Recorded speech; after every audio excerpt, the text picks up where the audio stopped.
కడప ఎర్రకారం దోశ ఎంత ఫేమస్సో మనందరికీ తెలుసు కదా. ఈరోజు మన వీడియోలో ఆ దోశ బ్యాటర్ ఇంకా కారం ఎలా చేసుకోవాలో చూద్దాం. ముందుగా ఏదన్నా మూత ఉండే బాక్స్ తీసుకొని అందులో 4 కప్పులు బియ్యం వేసుకోవాలి.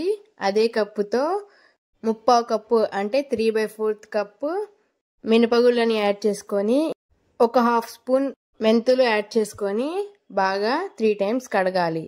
కడిగాక 1 లీటర్ నీళ్ళని యాడ్ చేసుకొని 5 గంటలు పక్కన పెట్టుకోవాలి. ఇప్పుడు ఇంకొక గిన్నె తీసుకొని అందులో 1 కప్పు అటుకులు, 2 కప్పులు బొరుగులని యాడ్ చేసుకొని బాగా వాష్ చేసుకోవాలి.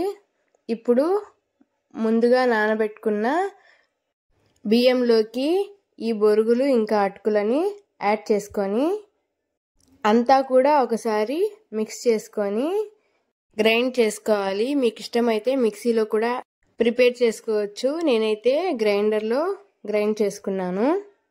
ఇలా గ్రైండ్ చేశాక 6 గంటలు వెయిట్ చేస్తే ఇలా పిండి బాగా వస్తుంది. ఇప్పుడు దోశ కోసం రెడీ చేసుకుందాం. ఇందులోంచి కొంచెం పిండిని పక్కకి తీసుకోవాలి.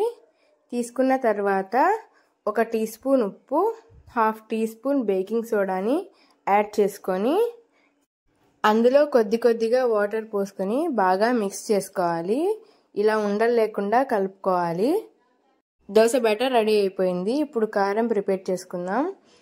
ఉల్లిపాయలు, ఉప్పు, కారం, చింతపండు, కొద్దిగా బెల్లంని కూడా యాడ్ చేసుకోవాలి.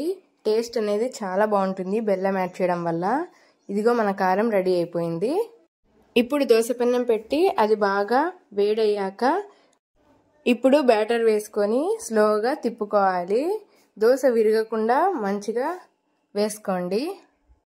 ఇలా చేశాక ఆయిల్ని అంచులకి వేసుకోండి. దానివల్ల వెనుక సైడ్ కూడా మంచిగా కాలుతుంది. ఇప్పుడు మంటని హై ఫ్లేమ్లో పెట్టుకొని బాగా కాల్చుకోవాలి. కాసేపు ఆగాక ఇలా దోశని మెల్లమెల్లిగా తీసి తిప్పుకోవాలి. చూడండి, చాలా క్రిస్పీగా వచ్చింది దోశ. ఇప్పుడు ఎర్రకారంని బాగా అప్లై చేసేసి మనకిష్టమైతే బొంబాయి చట్నీని కూడా యాడ్ చేసుకోవచ్చు. నేను బొంబాయి చట్నీని కూడా యాడ్ చేస్తున్నాను. మీరు కూడా ఇలా ట్రై చేయండి ఒకసారి. టేస్ట్ చాలా బాగుంటుంది. తర్వాత పప్పల పొడిని కూడా పైన చల్లుకొని ఇలా ఫోల్డ్ చేసుకొని 2 వైపులా కాల్చుకోవాలి. చూడండి దోశ ఎంత క్రిస్పీగా రెడీ అయిందో. మీరు కూడా ఇలా ఒకసారి ట్రై చేసి నచ్చితే లైక్ చేయండి.